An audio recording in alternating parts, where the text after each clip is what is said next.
talk about measurement to audiences outside of NCME, as well as use the input and feedback that we get from them to make what we do better.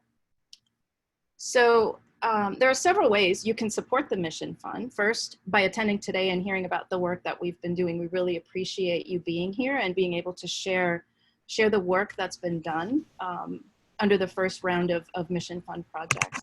Looking forward, we hope that some of you will consider submitting a proposal under our next call. We're still in planning mode about when that will be released and what the details of the theme are, but right now we're working with a theme of advancing the study of fairness and social consequences of testing. And finally, of course, there are ways that you can contribute financially to the fund. Rather than show some links up there really quickly, I'll just say you can Google Honor a Mentor for NCME. It's on the Honor a Mentor page for NCME, which is an opportunity to make a contribution in honor of one of your mentors or more. And there's also the general donate page that also contains links for the other efforts under the NCME umbrella, and the Mission Fund is one of those. So we also completely understand that now is a difficult time for fundraising, but if you do have the means, we ask that you consider a contribution, no matter how large or small, to help support projects like these and others that haven't even been imagined yet. And last, before introducing our presenters, I just want to share some gratitude. I want to take a moment to emphasize that the Mission Fund Committee didn't do this on their own. We have a great appreciation for the support and encouragement of the NCME board, in particular Steve Cerisi and Yi Tong, who have been directly involved in getting these projects launched and helping to promote our committee functions and fundraising activities. But we'd also like to thank the 2020 co-chairs who made the session possible, the Diversity Issues in Testing Committee for their review of the materials produced by our principal investigators, the Social Media Committee for helping us get the word out about our fundraising campaigns and our Call for Proposals initiative, and Ethan Gray and Aaron O'Leary specifically at Tally for their support on many fronts, including website management and a whole bunch of administrative management activities to keep these projects moving forward. So we didn't do this alone, and we're really grateful for all of the support that we've had in this process. So with that, I am honored to introduce our presenters. I will tell you a quick bit about each of them and then let them take over. So first we'll hear from Brian Leventhal. He'll talk about a tool that he's developing for recruiting talented students to the graduate programs in measurement. Zhen Lu will share his work on 4 YouTube videos addressing assessment literacy topics. Maria Vasquez will present her work in studying the assessment literacy needs of Hispanic parents in the US. Darius Taylor will share his work on using an interactive theater experience to bring diverse voices to how we think about testing. And Brian Gong is serving as discussant and will provide some reflections on today's presentations. We hope to have about 5 to 10 minutes for questions at the end. And we're asking that you please use the chat box for your questions so that we can maximize the number of questions that we can fit in the time that we have. And with that, I will hand it off to Brian.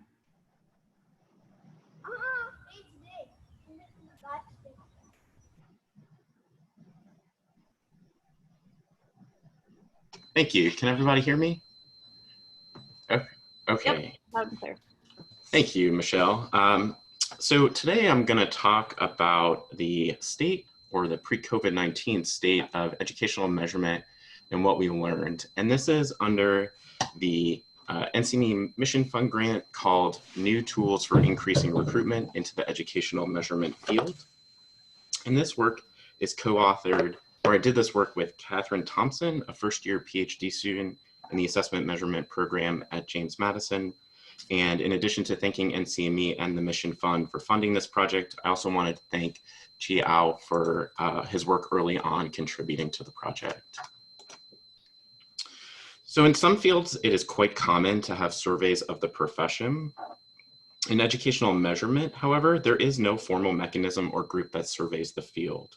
3 surveys of program and employment opportunities in educational measurement have been published, the most recent of which was by Packman, Camara, and Huff in 2010, that included 2007 survey results summarizing the field, or summarizing the educational background, workplace characteristics and compensation of employees. This study has been cited in efforts to attract students to the field, and its findings are used in presentations to recruit undergraduates to the field, funnel master students from related programs, and advertise the benefits of the profession. Other studies that survey the field exist, but they typically take a specific focus. For example, Rios, Randall, and Donnelly explored improving diversity in the profession.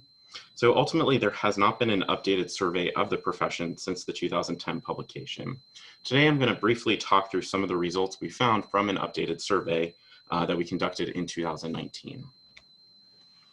We developed the survey through a multi-step process. First, we reviewed the thematic approaches in the 2010 study.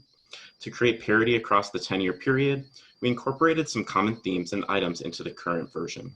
Second, to capture a more holistic view of the field, we developed new items written considering Grove's 2009 simple cognitive process. After items were drafted, 6 volunteer experts in the field reviewed the survey. Although the review team only consisted of 6 individuals, this group was a mix of professionals working in academia, private industry, and government entities relevant to our survey.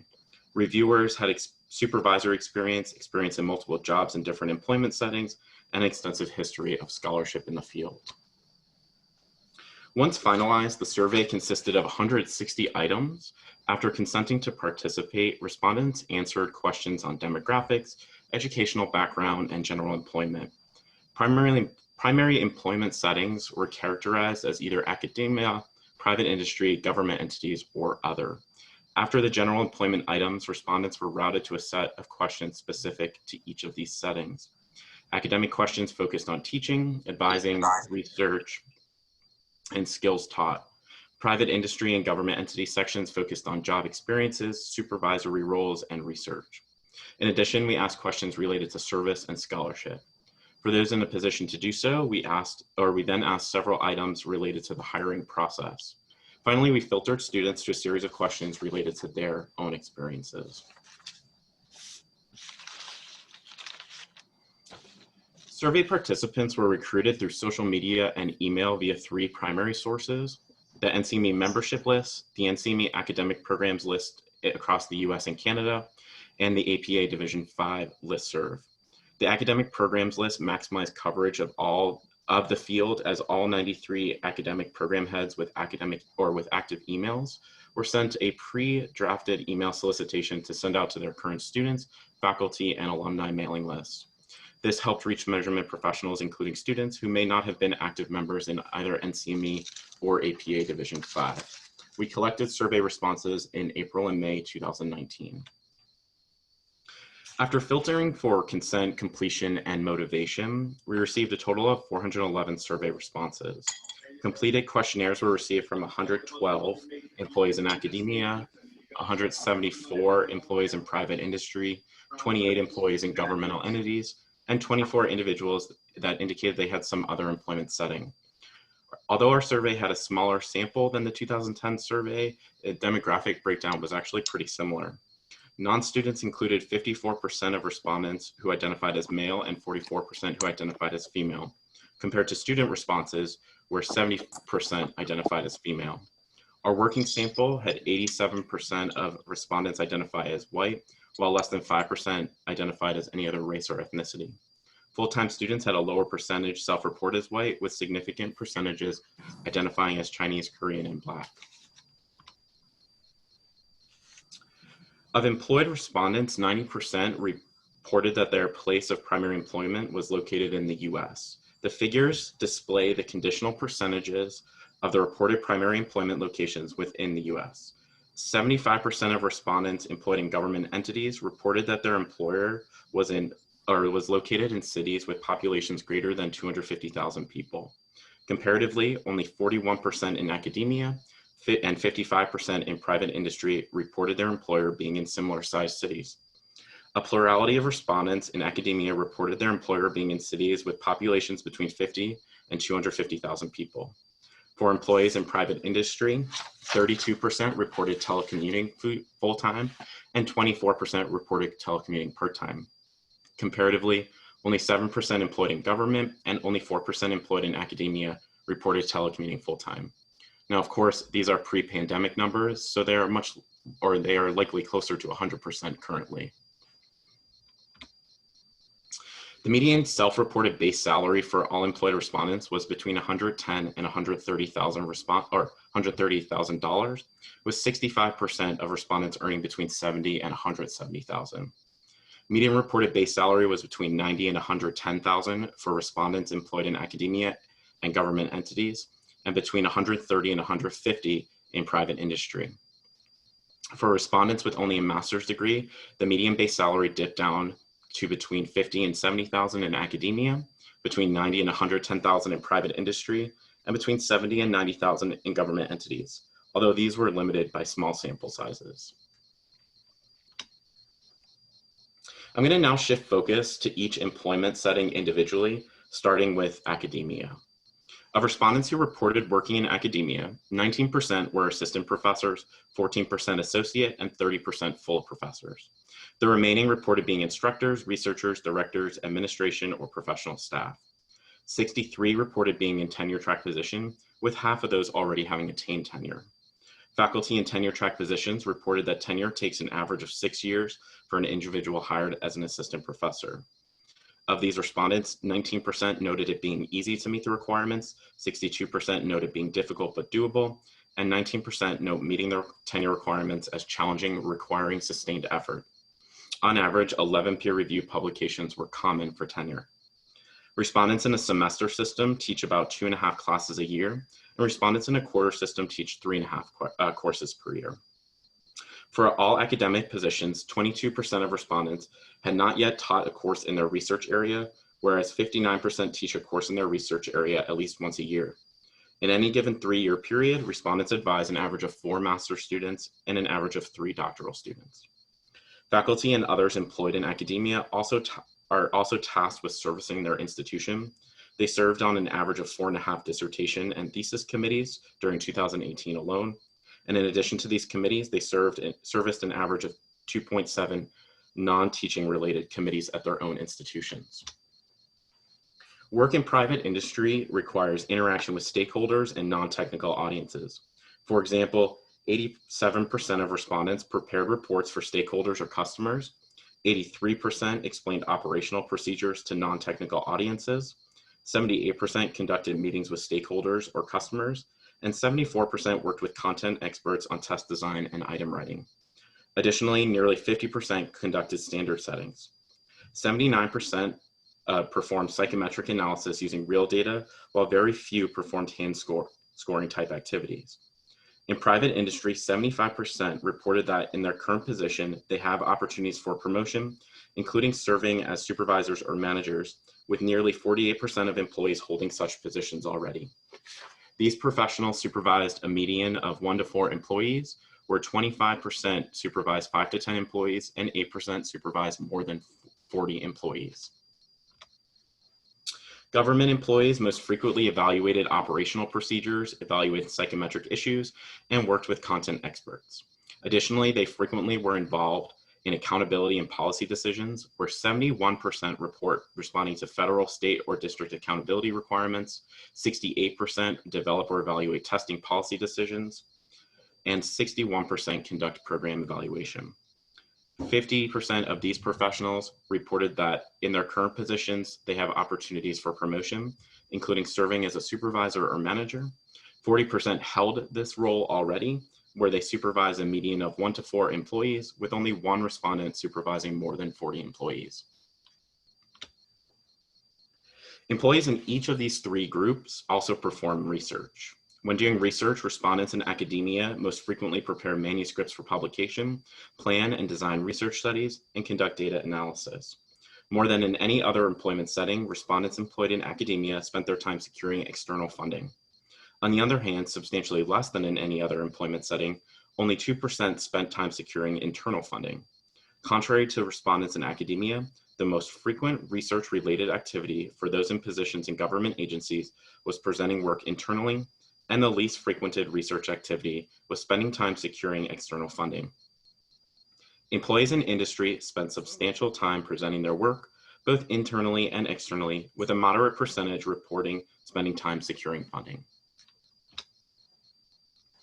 Although I presented the results by employment setting, measurement professionals are not defined by being a part of just one employment setting.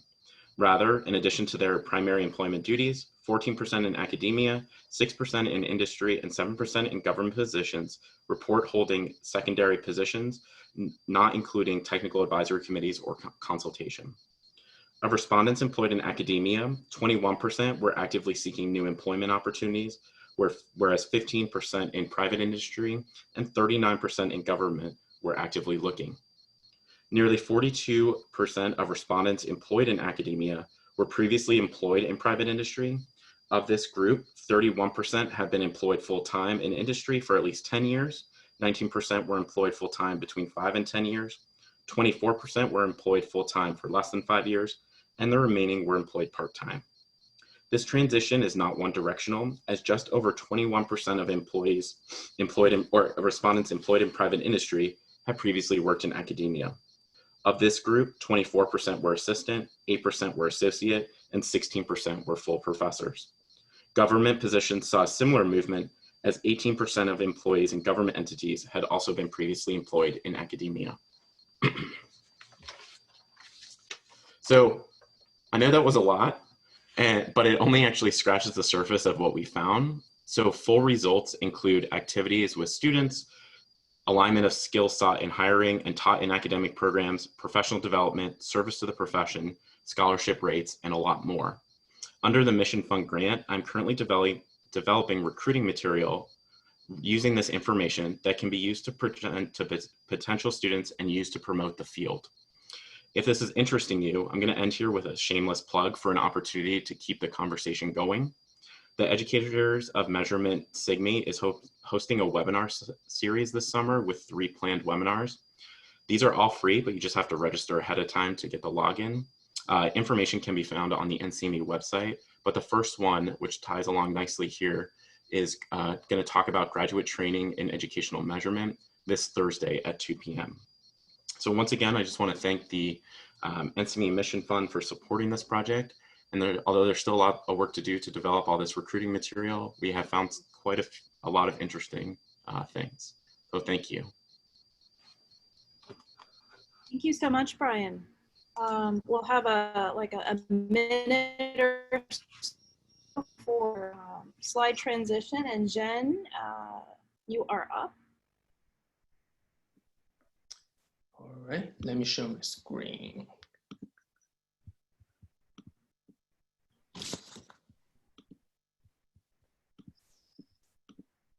Does that work? That looks great. Okay. Thanks. All right. Okay, so what's going on, everyone? My name is Zhen. I'm at the University of California, Merced. So in this presentation, I'm going to talk about our Mission Fund project called Anatomy of Measurement. It's a series of 4 YouTube animated videos that explain some fundamentals of educational measurement to the general public, especially to the millennials. And on this project, I'm fortunate to have 3 senior advisors, Corinne, Ada, and Andre. So they supported me through this initiative and guided me on key decisions. So I'm very grateful to each one. So I'm planning to spend roughly about 10 minutes talking about why we're doing these videos and what are these videos about.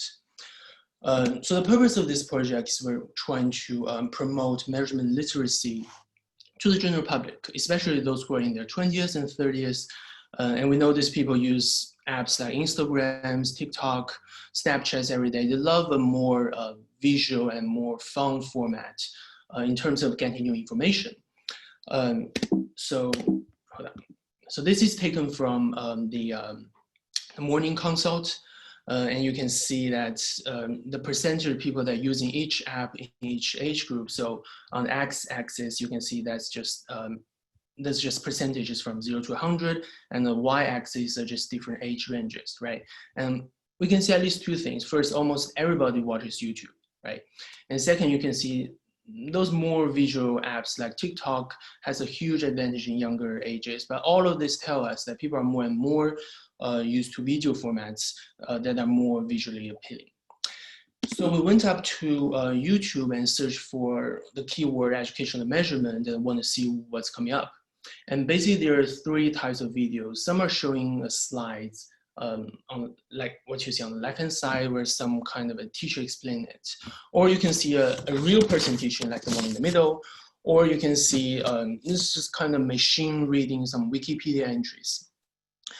So these videos may be informative, but we're thinking that we can do something that's more fun and accessible to the younger generations who do not necessarily want to systematically learn measurement, but just get an idea of it, right? So we're thinking how others were approaching this goal. So we went on to TED and we see their channel. Their channels are full of all this kind of educational introductory videos, and you can see they're using the 2D animations. And we think maybe we can do something like this that's fun and attractive. And that leads to our original idea of this project, what we called what we called anatomy of measurement. Hold on. Replay. Okay, yeah. Yeah, so that's kind of how we started this idea, and we wanted to do a series of 2D animations with professional voiceovers to explain some fundamentals of educational measurement. So we thought about like different topics that we could or we would want to cover. And ultimately we decided that we'll do 4 videos. These 4 videos are independent. They're not like a sequence of courses. You don't have to watch a particular one before another. And now all the 4 videos are completed and uploaded onto YouTube. So anyone can search for those keywords: measurement, reliability, standardized test. They will be able to find these videos and hopefully find them helpful. Each video is around 7 minutes because they are already on YouTube. So if you're interested, you can watch them on your own time. Here I will just briefly summarize each video. So the first video aims to answer the question, what is educational measurement? So we set up a scenario. We have a little bakery association ask for our help to develop a test to measure kids' ability to bake delicious cakes and bread. And we talk about how we assign numbers to the little chefs, from identifying the test purpose, decide test construct specifications. Is this a performance-based test, or like how to score the test, right? So we try to give an audience the kind of a general idea of what educational measurement is. And the second video is explains the 3 terms that we frequently hear in measurement: reliability, validity, and fairness. So we develop a scenario where we ask contestants to play a dance video game to get a score in order to be admitted into a formal dance program. We talk about how a person called Sarah gets slightly different scores every time on the same song because of some kind of irrelevant variations around her true dance ability, right? If you can see on the top right snapshot. So you can see some kind of irrelevant variations around her true scores, and that degree of variations, right, what we consider reliability. And then we talk about whether we can use the dance scores, or whether the dance scores could actually represent a person's dance ability, and what evidence do we have that we can use the scores to admit this person into a formal dance program, right? So we need to gather validity evidence for the appropriate interpretation and use of the scores. And lastly, we talk about the fairness, which is closely related to reliability and validity, whether our dance scores represents dance ability only, right, or some of the factors like height, gender, ethnicity, and so on. Right? The third video introduces how a standardized test is developed. So we imagine a planet called Gym Planet, where people have a strong passion to train in the gym. And the prime minister of the Gym Planet decides to develop a personal trainer test and insists that person needs to pass the test in order to officially become a personal trainer. And we're setting up a scenario where he uses a test development roadmap, which has 9 steps, and the entire video is just about decisions that he needs to make at each step. And we emphasize that the test is like a living organism, and the development process is iterative in nature, right? It's not a linear step, like from 1, 2, 3 to 9. It's always iterative. And the test itself is also iterative. It will evolve and change over time. And the last video introduces how a standardized test is scored. So we set up a scenario where we're trying to figure out the balancing ability of a Hispanic little girl called Lucinda. And we asked Lucinda to complete balancing tasks, such as to stand on 1 foot as long as she can, or to walk across a balance beam. And we introduce to the audience the logic behind standardized scoring, which is the test takers show us, right, what you can do through answering the test questions. And we use a statistical model to ask about the chances that your score is a particular number, like 250, right, given the skills that you showed us. So that's why we need a lot of information before we can feel confident about your score, right? That's why the standardized test can be quite low.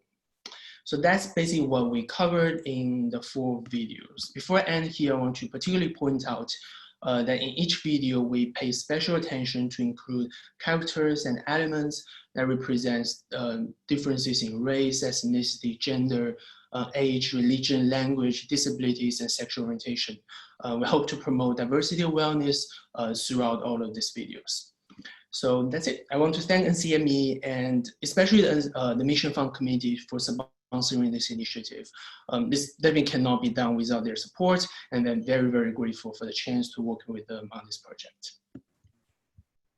Let me stop. Thank you so much. Thank you. So, I'm sorry, is there somebody trying to speak? All right, Maria, you are up. Maria Vasquez.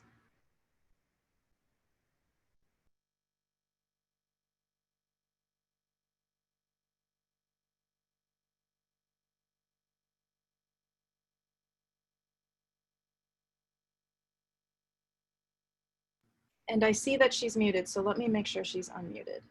Hello, everybody. There, okay. Good. Can you hear me now? We can hear you now. Oh. Perfect. It sounds like a commercial. Let me start. I'm trying to, I'm sorry, and I will start. So it is a pleasure to be here. First of all, I would like to, I hope everybody's well and their families too. And today I would like to talk about an initiative that is very close to my heart and also to my research agenda. My topic is getting to know about assessment literacy, opportunities and challenges. So let me start with thanking the NCME Mission Fund grant for allowing me to present at different non-measurement audiences about my research initiatives related to assessment literacy involving parents, teachers, and volunteers. As you know, as Michelle already said, this is aligned to one of the NCME goals that relates to disseminating knowledge about educational measurement. So let me start with a story. Why am I interested in assessment literacy? Why should we be interested in assessment literacy? Let me start with a story. Once upon a time, I think that's how stories start usually. There was a girl that wanted to go to graduate school.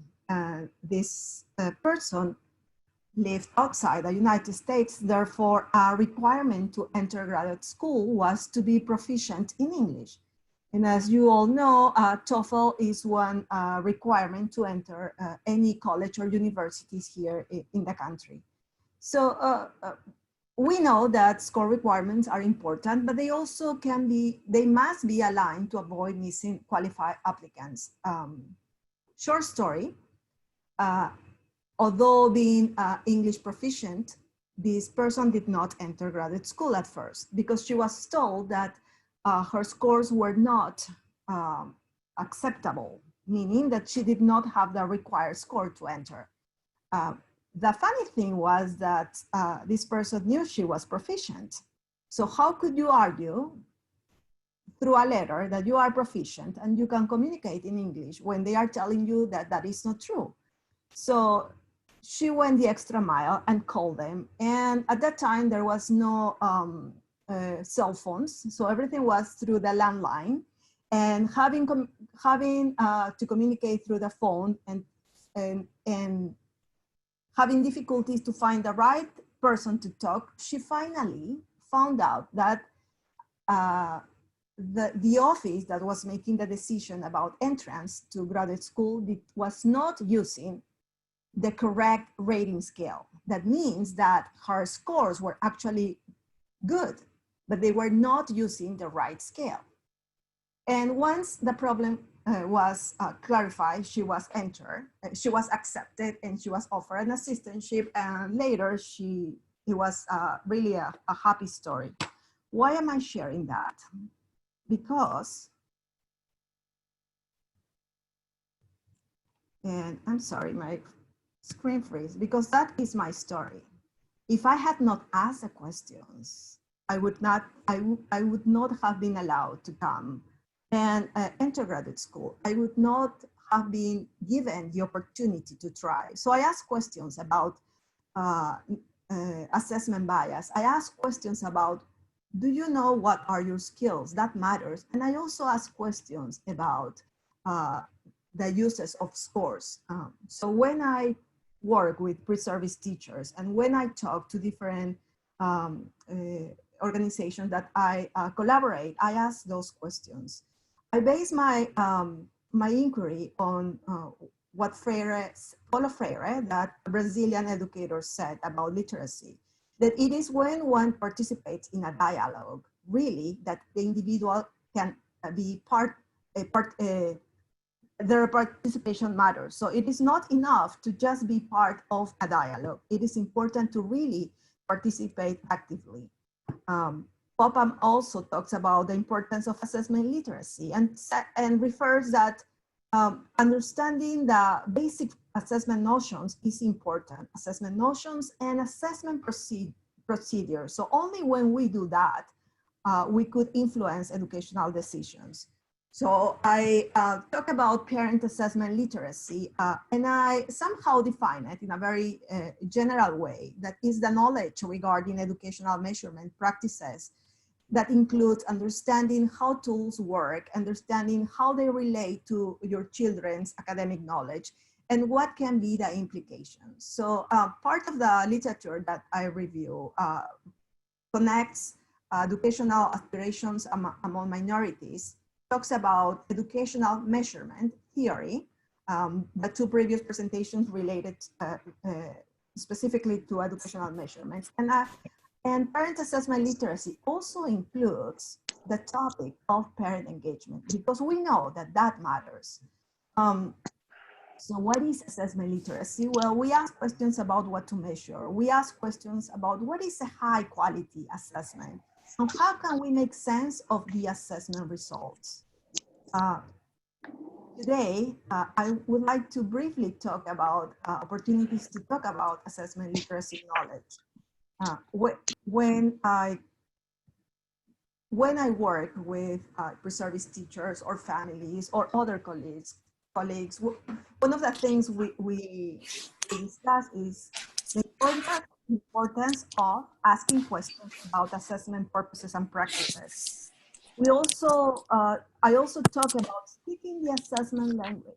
If we do not speak the assessment language, then how can we communicate about assessment uses or assessment purposes? We must engage the community, because you know what? Without the community, without parents, without teachers, without students, there is no assessment. We can have a test or an assessment, but if nobody's going to use it, then it's worthless. And we must also network with assessment users and experts to be part of the dialogue. It is important also to consider the societal consequences when doing this. Assessment knowledge and education involves parents, it involves communities, and it also involves volunteers, administrators, teachers. So if you are thinking of developing or designing a research study that involves educational measurement, and you want to know more about the users, well, we must include parents, and we must include volunteers, teachers, and community members. We must include their voices. So the first initiative I would like to share with you is about a study with my Guatemala Maya parents. You can see the publication information there. And this study was about assessment knowledge and how assessment knowledge can be fostered through parent-teacher conferences, parents' interactions, and school resources. So a big question was, what is the role of assessment? And how do you know about testing processes? How is assessment used for your kids? I found that there is a higher desire to participate in educational decisions. The study was conducted fully in Spanish, and everything was translated later. So these parents wanted to know more about assessment, being relatively new in the country. So as measurement practitioners, as new assessments emerge to meet new standards and students' diverse needs, we need to consider the multidimensional nature of assessment literacy. That is, we need to include different voices. This work was in collaboration with a community center that worked closely to these families, and they support individuals and families to navigate through different services in education, immigration, and healthcare. As well, they serve to interpret Guatemala Maya languages in English. So the main findings of this study relates to resources, and also through awareness. So assessment resources matter. That is teachers, translators, assessment awareness, formative and summative assessment, assessment journey. What is the journey that you went through to navigate into the American education system? Also assessment accommodations and assessment expertise and communication. It was also found that most of the times, assessment resources are limited, and therefore that creates a gap, that creates a disadvantage for these families. The second example the second initiative I would like to share with you today is a study that I collaborated with Dr. John D. Morris, also at Florida Atlantic University, where we investigated Hispanic parents' self-evaluations, perceptions regarding assessment knowledge, and also their familiarity with the Every Student Succeed Act law. The participants represented at least 29 states, and questions were asked in English and Spanish. So they were able to choose which language they wanted to choose. From a multicultural point of view, we know that the more affluent and educated parent is, the more access to assessment information. And that's what we found. Assessment knowledge empowers parents. So if we, and this is, I'm making a stronger argument here, if we provide these tools to parents, they will be more likely to ask more questions or offer insights or help as well. In this study, parents didn't believe that they were very familiar with the law, but there was some disagreement about some of the parents. What was interesting as well is that the majority of the parents chose to answer in English. So sometimes I hear the argument that parents cannot speak proper English or answer in English at schools. But in this study, although it had some limitations, most of them chose to answer in Spanish. So these findings of these studies make me ask questions such as, what are the implications for teacher preparation programs? Since most of the parents say that teachers are the main source of information, therefore we must provide opportunities to our pre-service teachers to learn about specific mechanisms to facilitate this assessment communication. It's also interesting, it was also interesting to find out that many times parents may rely on their children for information about assessment. So that means also that teachers should engage in discussions, not just with parents, but also with students about assessment information.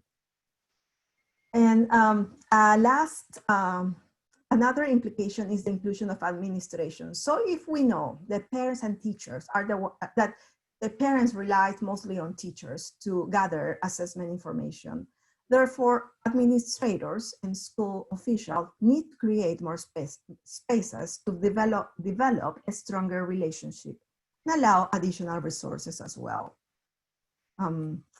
The last initiative I would like to share with you is an ongoing study, and I'm collaborating in this study with Dr. Meisa Barakat from Florida Atlantic University and Mr. Dustin Papas, who's also a doctoral student at FAU. And we are investigating about immigrant families and their educational aspirations and challenges within the US educational setting, including assessment information and technology access. These immigrant families also include, studies also includes questions about educational experiences during the COVID-19 pandemic.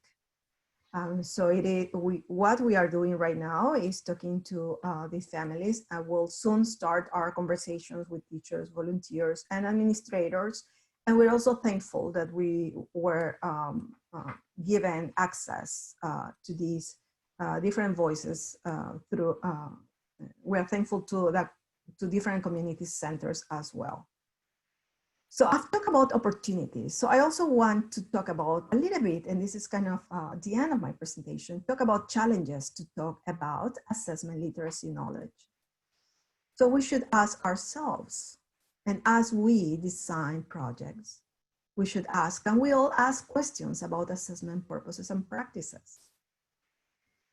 One should design things thinking that there are other stakeholders that may use or may have implications for these stakeholders. Do we all speak the same language? Do we all speak the same assessment language? How can the educational measurement field reach out to communities? And we must consider these consequences, these societal consequences. What is educational measurement? How can we ask how can we ask these questions to other people? How can we help them understand? I reflect about the social impact of assessment practices and the meaning of test scores when I talk to pre-service teachers, but also when I talk to parents. And of course, the implications of this knowledge is creating awareness about the importance of assessment literacy, and we can also enhance parents' assessment knowledge, teachers' assessment knowledge, and definitely create spaces for an assessment dialogue. We see here that in order to share this assessment knowledge, we need to be able to reach out to others. We need to be able to be part of teacher professional development workshops, teacher preparation programs, parent meetings, community staff meetings, if that is pertinent. And of course, a non-measurement audience. I have been able to disseminate this information through different teacher PDs that I was invited, and in my role of measurement faculty, working with teacher preparation programs and also parent meetings. But this is something that has to be always present. Otherwise, words will stay on paper. So we need to be able to communicate this information. And here are my references. Well, thank you very much. Thank you so much, Maria. That was wonderful. So, Darius, take it away. All right, a perfect segue. I'm sharing screen, okay, right? So this was originally slated as what we consider a multimodal method of presenting data to lay audiences and other academics. And so it includes a media component that I would encourage you, since we're like post-COVID now, in COVID now, we have to do this virtual thing. So I'm hoping that everyone has a good connection, that they have nice strong Wi-Fi, because there is a video later. And so the precursor is a couple slides about the theory and my project before we get into the actual campaign that I'm starting. And so the question is it the wrong answer? Examining stakeholder voices in high stakes testing. And so I consider this, I want to start with gratitude. I consider this a passion project of mine. I was grateful to see the NCME Mission Fund put out the call for proposals that included changing the perceptions amongst the communities, because as I entered into my psychometrics program and told people, my friends and family, what psychometrics is, I got a lot of the same energy, negative energy about testing and educational testing in society. And so you'll get more about that in the video, but I'm grateful for NCME Mission Fund for funding my passion project, an eclectic psychometrician, both a performer and an academic. And I was able to find a niche through this opportunity, which I'm grateful. I'm grateful for the support from UMass, the College of Education, the African American Studies Department, the Theater Department, a la Brown Paper Studio, Upward Brown Program, and Firelight Media. Also my awesome production team in 2019 cast, and my select friends and family who I informally interviewed for developing the script. I want to mention names for a theater director, Jennifer Anopa, me, myself, the playwright and choreographer, my project advisor, Stats, associate producer, Judy Albalali, my stage manager, production manager, costume designer. As you can see on the right side, there was a lot of hands that had that were a part of this this social action campaign, which makes it a community initiative, not only for the audience to be involved in changing the perception, but also for all of the hands that were involved in shaping this beautiful project. And so just a little theory behind the project. I want to say we manifested Phoenix Fire for this project because it started off with some strongly negative energy about testing. I mean, there were a select few individuals that I talked to about their testing experiences before I developed the playwright, the actual script. And so it focuses on the current perceptions in testing, which was a lot of negative energy. And so the goal of this work was to embody the experiences that I found through my informal interviews through art, and like it's specifically through Boal's theater, the oppressed theory, that we are able to allow for the audience to relive what's going on test day for these specific Black students in the low socioeconomic status communities. And so through this experience, we fuel empowerment. We allow for the audience members to marinate themselves within the experience, and then we turn it to an interactive experience where we allow for intrapersonal reflection through Brown Paper Studio, a practice that was patented by my professor and my associate producer, Professor Judy Albalali, which focuses on allowing people to reflect on actual paper graffiti style that was posted on the walls. And then after that, we had an intergroup dialogue for us to reimagine what testing could look like in society if it was equity-centered, if it was people-centered, if it included multiple values. And so amongst the theorists that talk about social consequences of testing, the one that spoke out to me the most was Messick and his feedback loop when it talks about evaluating the value when developing an assessment at every step of the way, whether once it's at the creation stage, once it's at implementation stage, and once we're finding results and how it's affecting society. And so I'm going to play the video now. I know that was fast and not as academic, but the video is a little long. So I want to transition into that real quick, and it will get more information from the video, and it'll allow for us to actually discuss and dialogue about what this particular project is.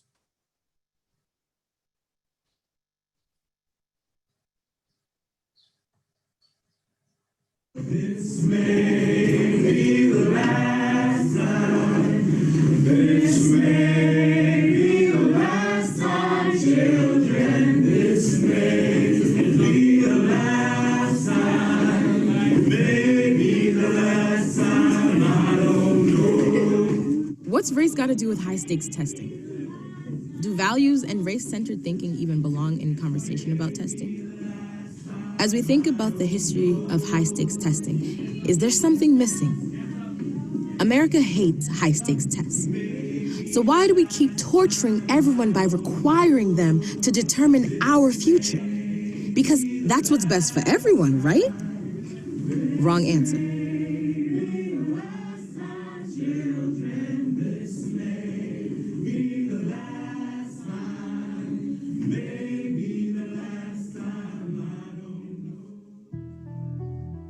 Every time I tell people what I do, specifically my friends and family, they ask me firstly what it is, what is psychometrics, because that's what I do.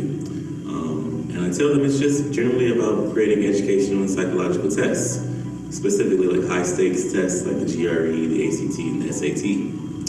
And their immediate response is usually something on the lines of, oh, are you going to make the test better for everyone? And I'm like, that is some narrative. I hear everyone saying it, and I really want to know what people mean when they say make it better. When I learned in my courses at UMass that it takes a lot to make a bias assessment, it makes me wonder how there's a disconnect between the theory, which is no test is biased after running all these statistical elements, and the practice when students and family members and friends say, yeah, I hate tests and I don't think they measure me. More often than not, people have negative reactions to high-stakes testing in everyday discussion. But sometimes that harbored negativity keeps us from knowing the full extent of what's really happening. Yeah, I witnessed students going through all kinds of responses to the tests, ranging from coming into school high to getting into fights that were all related to the stress around taking these exams. And it would happen year after year after year. The confidence dips that would happen would be really hard to see. And these are like students who are really talented, really vibrant, really smart, and just being kind of slammed down by this thing. We, the people, cannot afford to be complacent with the current state of educational assessment practices or policies. If America is truly a democracy, everyone's voice should be heard in respect to how they are assessed, period. The Wrong Answer Project is a demand from the people to reignite the change that has been overlooked but necessary for decades. Educational tests from their inception have been flawed and void of pluralistic values. Even as the educational system has evolved, there is residual brokenness and inappropriate practices evidenced by the perpetual achievement gaps and misuse of testing for teacher evaluation, which in turn has its own downstream effects. Sounds kind of systematic, doesn't it? Again, when I learned in my courses that historically exams have been made by old white men who historically has taken my people from our land to bring us here to integrate into their systems, which historically have not worked for us. I wonder if there's some residual that happens with the original intentions of the test and where we are now. And I see that when we see achievement gaps between racial and ethnic groups, socioeconomic groups, those who are disabled and abled. And I wonder if we're actually doing the due diligence that we need to do to get to accurately assess all Americans equitably. Teachers were being graded themselves on the test scores that were happening in their classrooms. So regardless of if you had students with special needs or students who were at an ESL status, there's a different acronym for it now, so learning English, your student scores were factored into your average as a teacher, and then you were given a grade. And at one point in New York City, in the New York Times, a page was taken out. I don't know who published this, but all the middle school teachers in the city were given a grade related to their students' exams. I think it was the 8th grade exam. And it was very shaming, and it was horrible. So morale was really poor. There already is poor teacher morale. There's a tremendous teacher turnover, especially in urban districts. We're talking like over 50% of teachers leave within the first 2 years of service, and that is really detrimental to the entire system when teachers are coming and going. Through a hybrid media and performing arts medium, the Wrong Answer Project sets the stage for dialogue and social action concerning the downstream effects of those antiquated approaches to assessment. Wrong Answer is a community intervention. It's a call to action, really. It's a funny word, interventions, right? It's a little bit overused. And it sounds like something, it could use a more positive spin. Usually intervention has to do with something that's ailing, something that has a malignancy, something that's sick, and public education does. But it's more than an intervention, it's a vision forward. How do we do it? And 4 detailed implementation phases that ensure we've filled in every circle.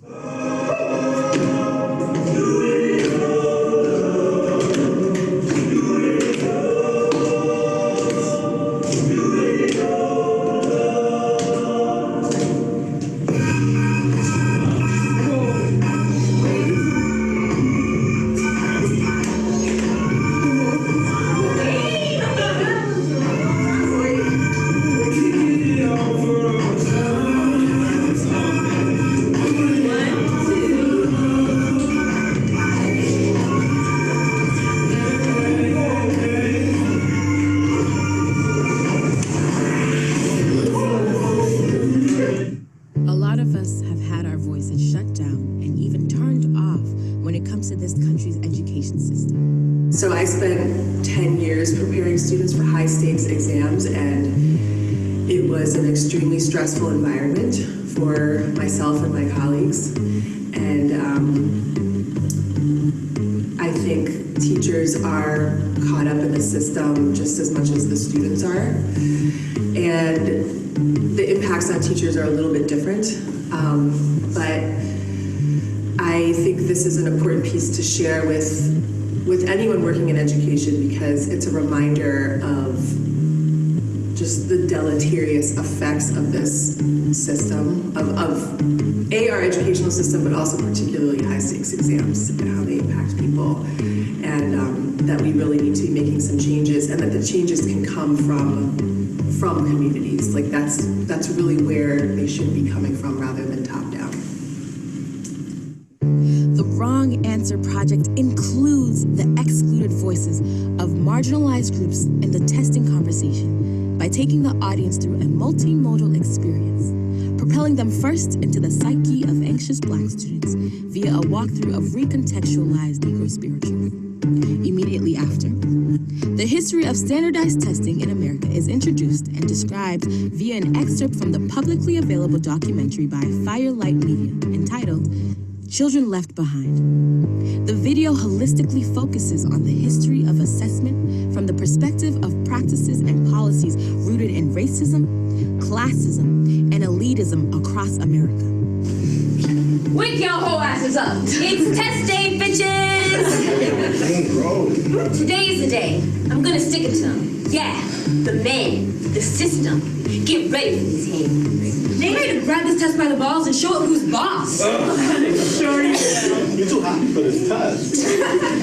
Hey, Missy, hey, don't worry about me. Maybe this test is missing.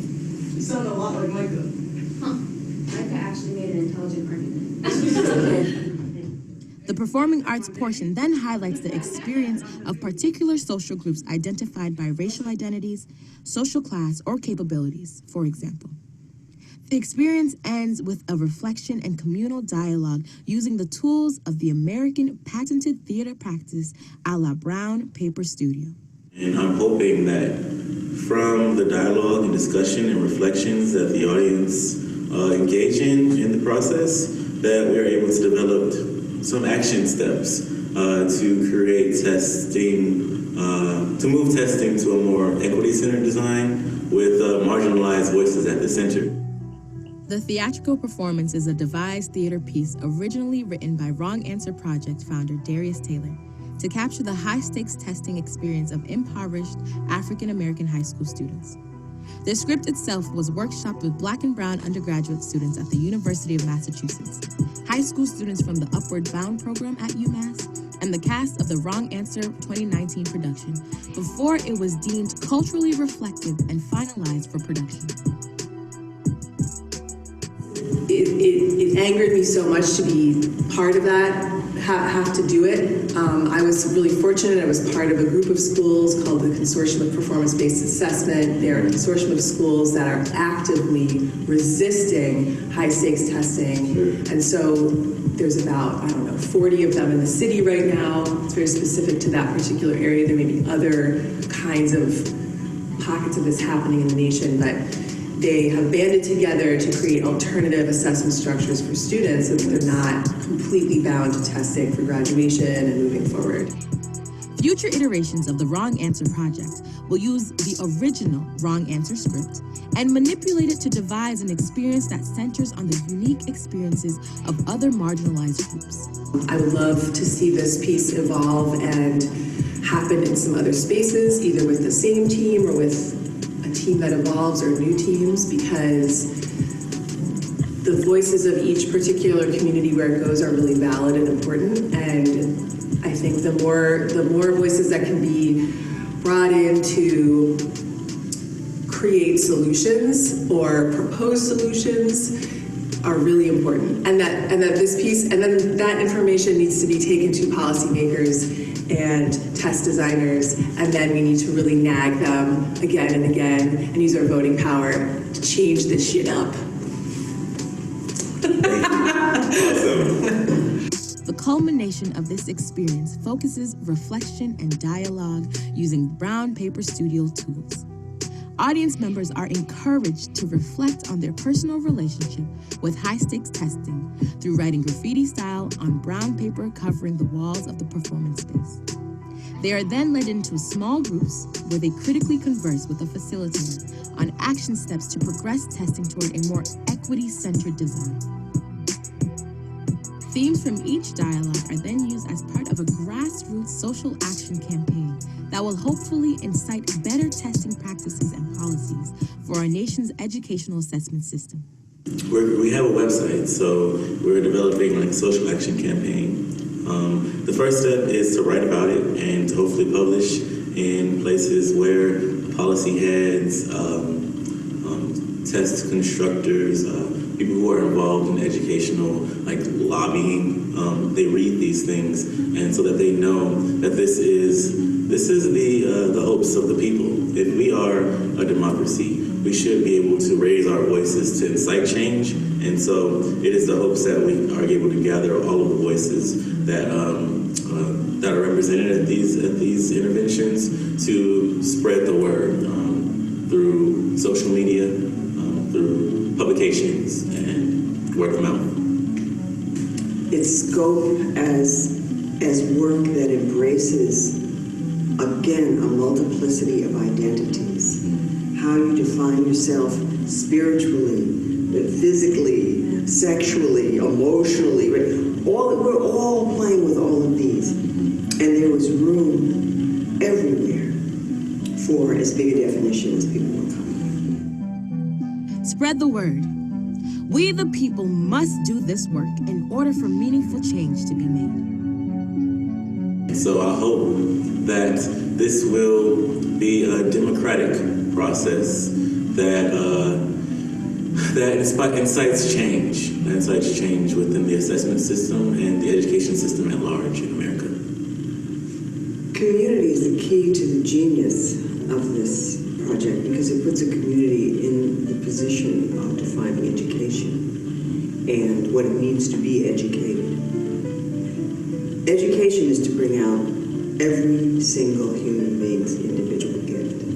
You cannot incarnate on the planet and breathe without having a gift.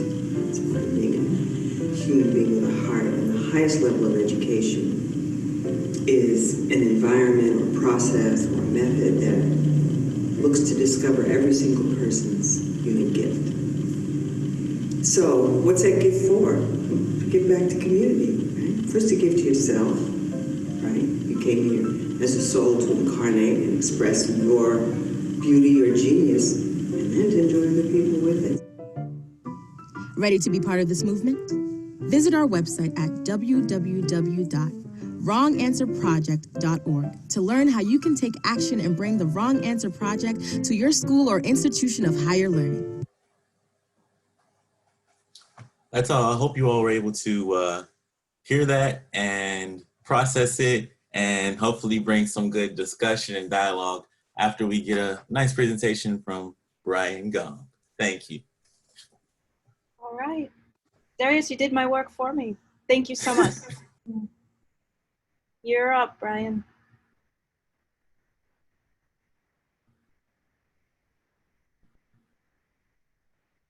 And I think you're still on mute. You should be able to unmute yourself. If not, I can do that.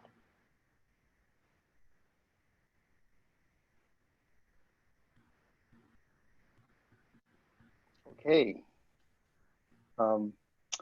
Thank you for the presenters and their co-authors, and thank you for the over 100 people who have joined this really interesting session. I thought the title was interesting, Psychometricians Without Borders, Expanding the Reach of Excellence in Measurement, and I gave a subtitle to it for my comments as discussant.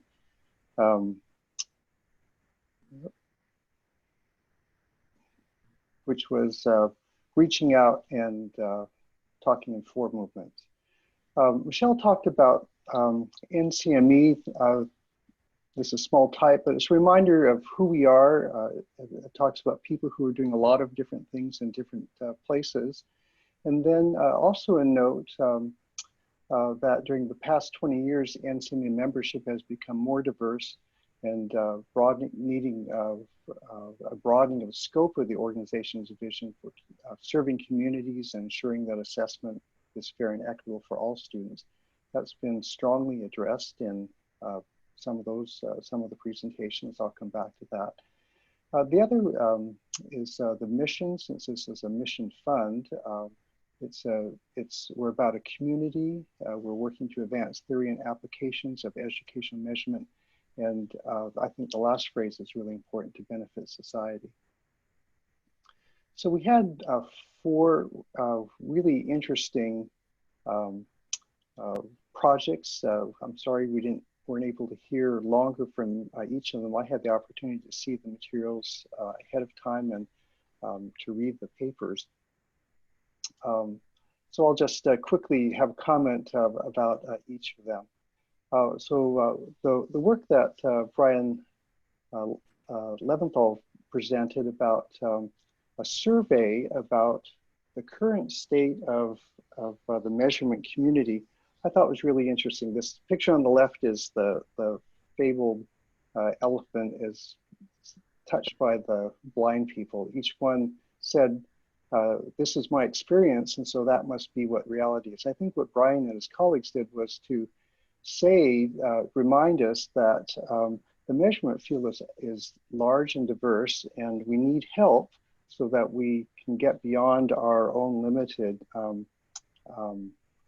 experience. I was surprised to read in their paper that the last published survey about the measurement field was based on 2007 data and published in 2010. 2007 was when the iPhone was first introduced. And I went back and looked up something I thought would be a marker, and I found a paper that was saying, wouldn't it be interesting if we had computer-based testing in K-12 education for state assessment, and musing what if CAT were computer adaptive testing were used. It's clear that in the 13 years that's happened, the field has changed, and I think it was great to have a comprehensive and coherent analysis of what has happened in the field. So we have a little more picture. I was intrigued by the differences between academia, industry, and government, and both in terms of the activities and then just really interesting stuff. If you were trying to attract someone into the field to talk about the salaries, the supervising opportunities, and so on. The next one by Jean and his colleagues reminded us that sometimes our favored use of dissemination, such as paper journals, and the way we portray information may not speak to all audiences. They may speak to some audiences, and the reason we do that is because it's highly effective for certain audiences, but it's not effective for others. And I think that the whole endeavor of saying, what is it that other audiences, particularly millennials, John and his colleagues mentioned, would like. And so, you know, thinking of YouTube, it's video, it's dynamic. There's a game. They're scenario based. They're not embedded in a formal thing. It's really pulled. People can go to it when they want. I thought that was a brilliant idea to try to get at assessment literacy. And I thought their topics were really interesting ones, sort of core topics to say, if you could put it into 7 or 8 minute chunks, what are the most important things that people could walk away from a TED Talk type of thing and say, oh, I think I've learned some important things about the field. I loved Maria Bastos Colina's presentations, and I couldn't help myself. Because I'm Chinese, I put my own culture in this because I thought this captures one of the most important things. This is the character in Chinese for listening, but really hearing. And the character on the left is the character for an ear. The character on the right means I can capture it completely with my heart. And I think that what Maria was doing is saying, if we want to know about what people know about assessment, then probably giving a test is the wrong approach. That can give us some things, but you have to talk to them. And you have to find out what their lived experience is, and you have to go to where they are. And I thought that her work was so wonderful from the sociocultural perspective, where she's interviewing parents, mothers in the school setting. There are many points that I was impressed with, but two of them were the talk about assessment was situated in the idea of education as being valuable for their children. And so this was, the parents were learning to negotiate the system, educational system, and assessments are part of it. They'd like to know more about it so they can help their children more. Maria's, one of her papers that she's published about this has a really nice framework about parents' assessment knowledge, assessment awareness, assessment resources, assessment expertise, assessment communications, assessment accommodations, and assessment journey, the experience that they have had. I think it gets at the importance of the underlying values, the culture of schooling, as Maria reminded us, are we sharing, how much of that is shared, and the language that we have. And it reminded me of David Conley's framework, where he says college readiness consists of being able to think, their academic key strategic thinking skills, knowing, having key knowledge, acting, being able to have learning skills and techniques, and then actually going and doing some. So what he calls college knowledge. And I thought of a lot of what Maria had was this sort of college knowledge, the school knowledge, what it takes to negotiate a system. And I thought it was an interesting contrast with Darius. Darius is because in Maria's, people were trying to get into the system. I think Darius was reminding us that although some people may think the system is really helpful, a lot of people think the system is really harmful. And Sam Messick, which Darius mentioned in his video clip, remember in his conception of validity, brought up consequences, both in terms of values and in terms of social consequences, both in terms of test interpretations and test use. I thought what Darius was doing was striking in saying, let's make sure we go and have serious discussions about the consequences and the values underlying them. I appreciated Darius's explanation about the Phoenix fire. So this question about how do you get people to learn this assessment literacy? So we've had 3 projects that actually address that specifically. So we had the YouTube videos, we had the case study about how people are learning in a school situation, and then Darius actually has there was that discussion, is this an intervention or not? But it's something that takes people through an experience so that they can engage not just intellectually but emotionally, and in a hopefully an open way that lets people feel empowered to have the discussions that are necessary if we're going to come to some understanding and hopefully agreement about what our values would be. I love the idea about that this is a community. Even if we don't agree, we need to stay a community in order to have the dialogue so that we can come to as much agreement as possible. And this was a little quote that I had. So I think some NCME members may feel a little uncomfortable with the wrong answer project. I think it's a challenge to have us look and see ourselves, and maybe we think of ourselves that way, maybe we don't, but if there's a discrepancy, then we need to have the discussion.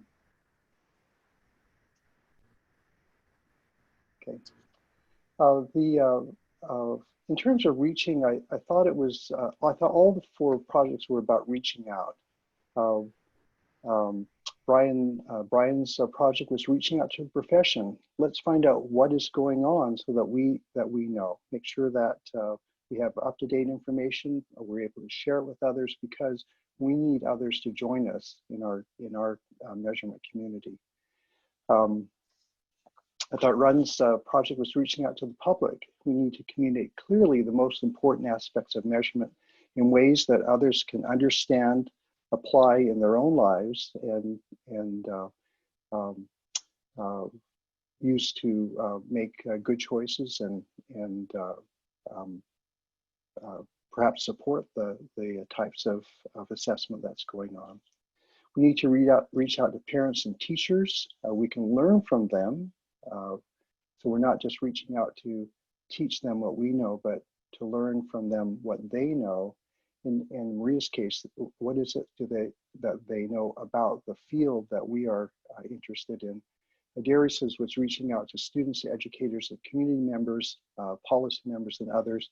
We need to hear each other's experience, even if it's challenging, and then we need to be able to figure out how to work together so that we can be productive and improve.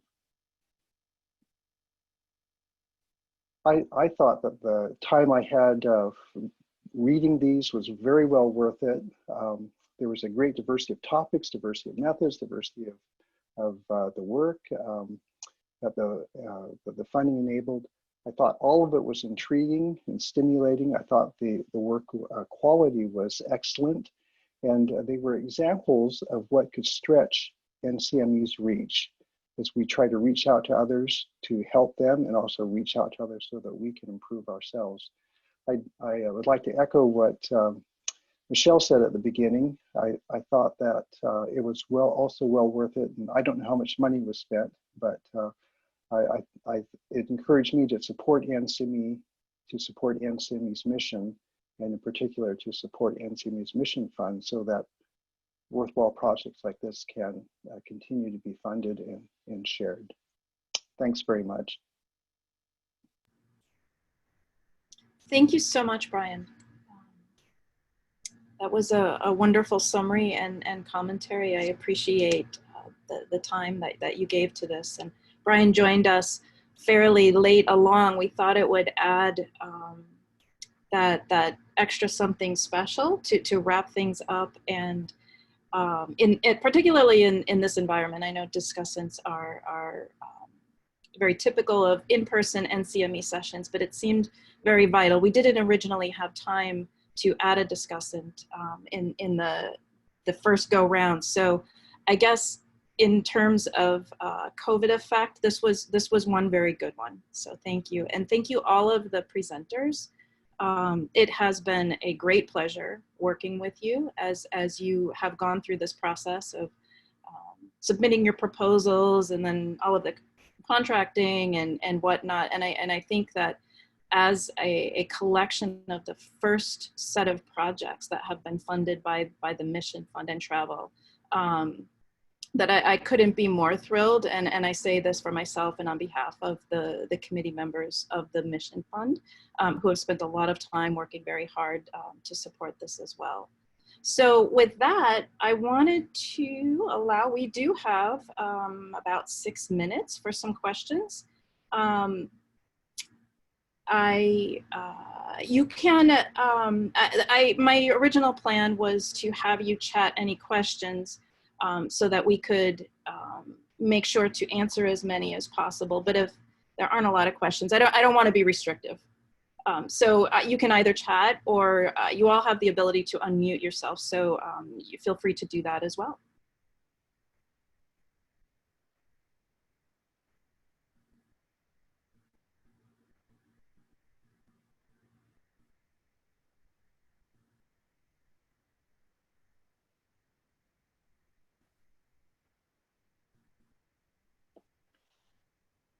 Michelle, this is Brian. I have a question for any of the presenters. What difference did the Mission Fund funding make for you?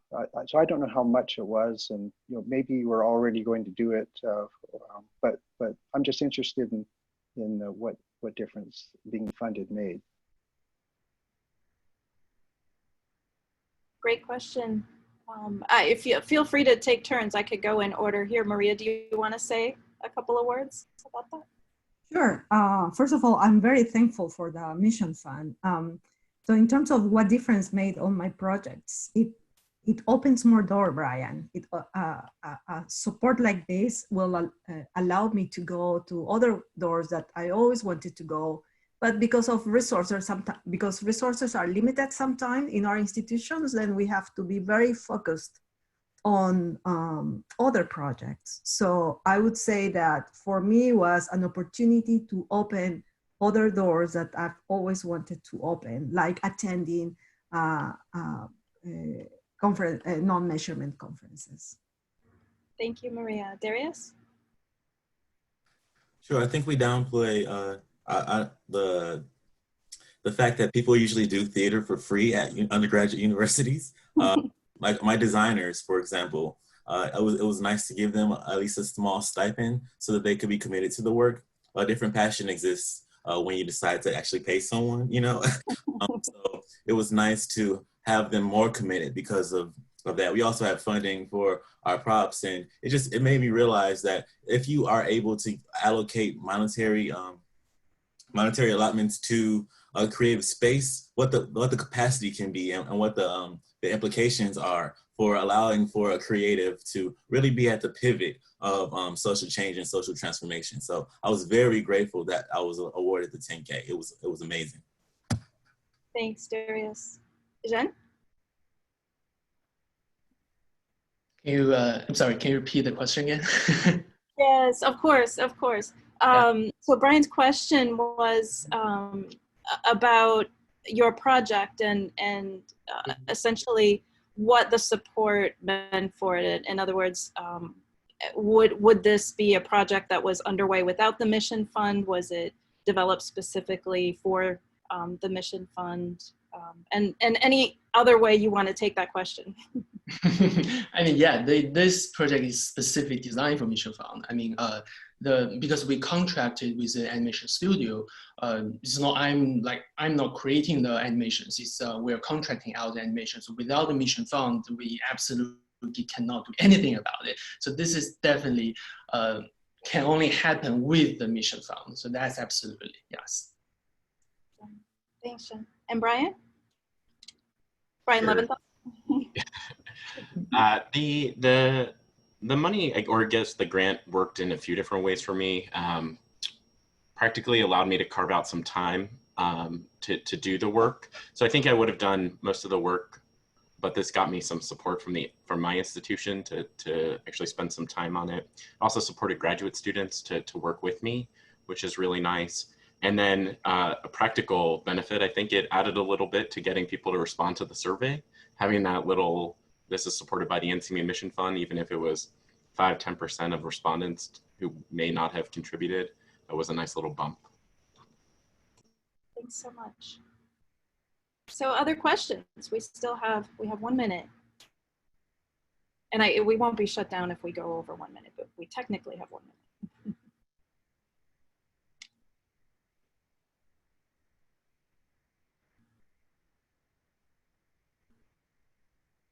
All right. Well, if there are no other questions or comments, we can go ahead and close. Thank you so much, everyone, for attending. I'm thrilled that so many people could make time in their day for this. And we hope to see lots of proposals when we're able to launch another call for proposals. So thank you very much.